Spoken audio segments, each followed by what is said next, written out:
Welcome to the deep dive. Today we're opening up a really foundational text. Genesis chapter 1. Exactly.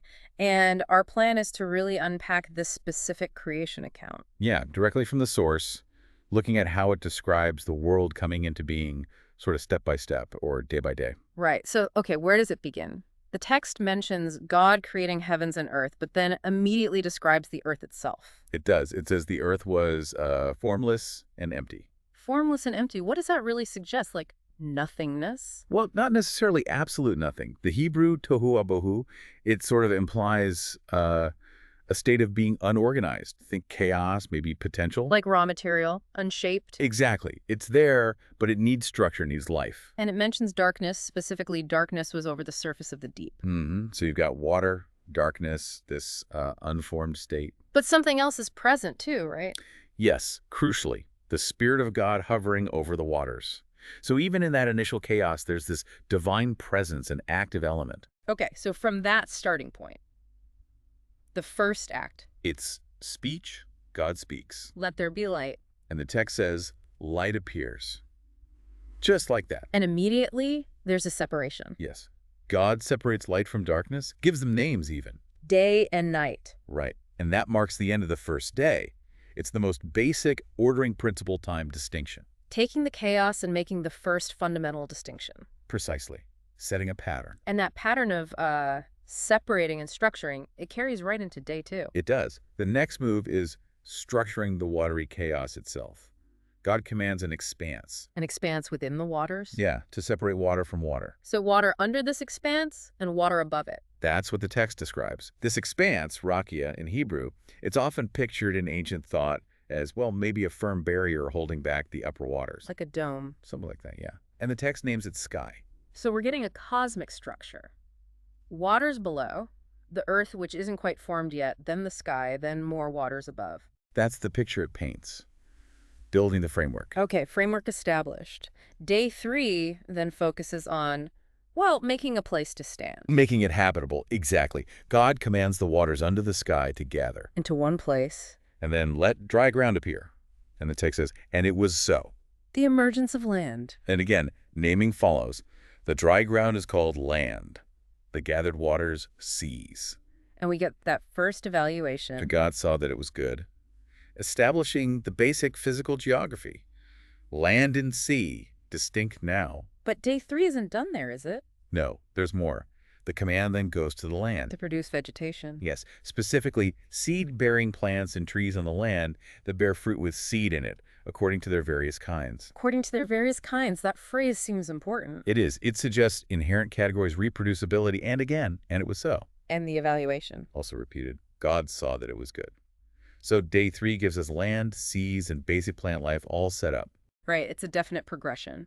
Chaos, then basic structure and rhythm, then the core environment, land, sea, plants. Very logical unfolding, textually speaking. So day four, we seem to revisit the sky, the expanse made on day two. We do. The command is for lights in the expanse of the sky. Lights. And the text is very specific about their purpose, isn't it? Extremely. It's not just light. It's separating day from night, yes, but also serving as signs to mark seasons and days and years. Timekeeping. And also just providing light on the earth. Absolutely. And it specifies two great lights. The greater light for the day, lesser for the night. And then, almost as an aside, he also made the stars. It's interesting how it frames them, not as deities like maybe some neighbors thought, but as created objects with functions. Exactly. They're part of God's created order, serving purposes related to the earth and time. And naturally. God saw that it was good. Right. The cosmic clock is set. Okay, so structures are in place, time is marked. Day five moves to filling those spaces. Filling the realms created earlier, yes. The water and the sky.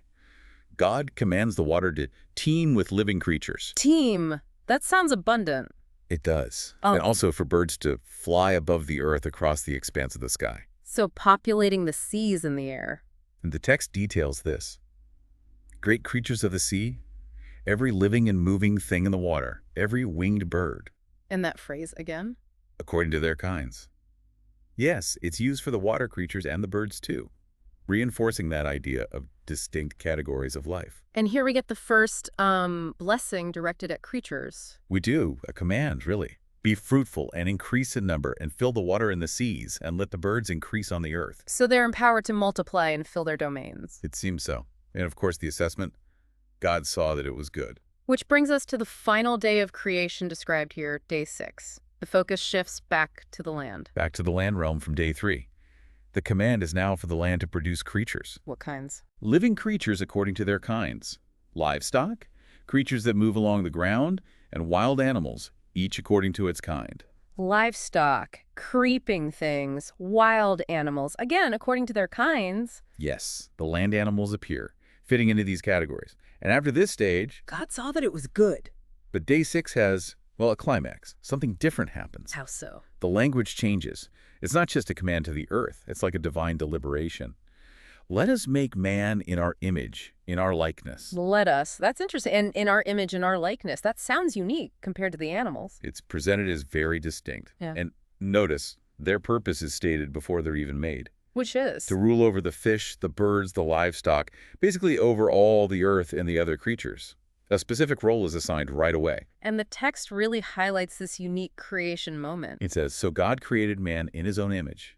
In the image of God he created him." Male and female, he created them. Both male and female, explicitly included in that image creation. And like the birds and sea creatures, they also receive a blessing and a command. They do. Yeah. Be fruitful and increase in number. Fill the earth and subdue it.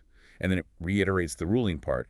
Rule over the fish and over every living creature that moves on the ground. Subdue and rule. That sounds like a significant responsibility. It definitely frames their relationship with the rest of creation in a particular way. The text also mentions provisions, food. Yes. For humans, it says every seed-bearing plant and every tree that has fruit with seed. So plants and fruits. And then for all the animals, the beasts, birds, everything that moves the provision is every green plant for food. So originally, a plant-based diet for everyone. That's what the text describes at this point in the narrative, yes. And after all of this, culminating in humanity, what's the final verdict on creation? It's a step up from good. The text says, God saw all that he had made, and it was very good. Very good. Suggesting completion? Perfection? A sense of wholeness, of everything being in its right place, functioning as intended, perhaps. The culmination of the whole process. Okay, so stepping back, looking at the whole chapter, what really stands out? Patterns. Movements. Well, that constant rhythm is undeniable, isn't it? God speaks, it happens, God assesses it as good. It gives this feeling of deliberate, controlled, purposeful action. Yeah, it's very structured. And there's that clear movement you mentioned earlier. From the formless and empty to order. Hmm. Separation first, light dark, sky waters, land seas. Yeah. Then filling plants, lights, animals. It's a progression towards complexity and fullness. Exactly. It builds layer upon layer, realm by realm, culminating in humanity who are given this unique role. It's a narrative of ordering and populating. So for you listening, maybe think about this. What's the effect of that constant repetition, God saw that it was good? And why might the text emphasize separation and naming so much at the beginning?